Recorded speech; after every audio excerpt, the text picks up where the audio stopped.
Hey! Okay, so today I'm going to show you how to use the browse databases thing from my library. So you're obviously in the JCKL library website, right? So what I'm going to do is I'm going to click browse databases, and this will take me to, hello? There we go. This will take me to a website that has lots of different databases on it, right? So, as you can see, they're from A to Z. You can pick from all the letters of the alphabet, except for the ones that are blanked out, because those don't exist. RIP. But, I'm going to do the one that we use in class today, which is Academic Search Complete, right? So we're going to click that. So from here, you can basically search for whatever, and it'll pull up any scholarly articles, or online articles, or journal entries, really anything.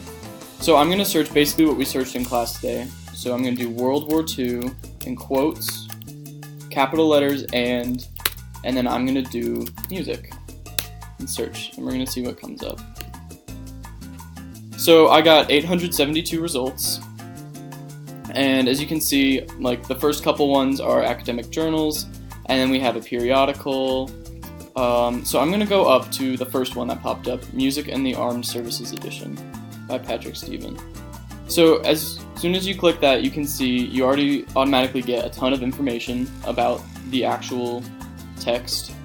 So you have the authors, you have the source that it came from. So this came from, volume 75, issue 1.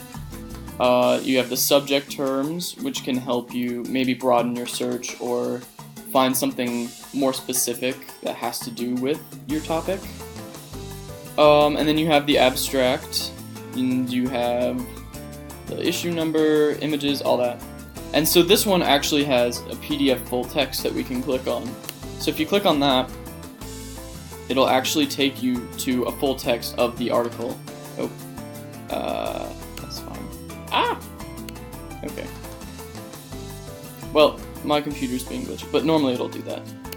So, yeah, but you can use that to find the full text. You can also use the images to just see screenshots from the actual article itself. So this article would be very helpful because it seems scholarly enough and it does bring about the results that I want. But if not, I can also do different articles as well. So I could also go down to the periodical and check this one out and see if this maybe has something more that I'm looking for, right? And this one also has PDF full text that I can use. It's being a little slow today. That's alright. But anyway, you can find the full text and then just go from there. So yeah, that's basically how you use the library database. I hope this was a helpful tutorial. Have a good day!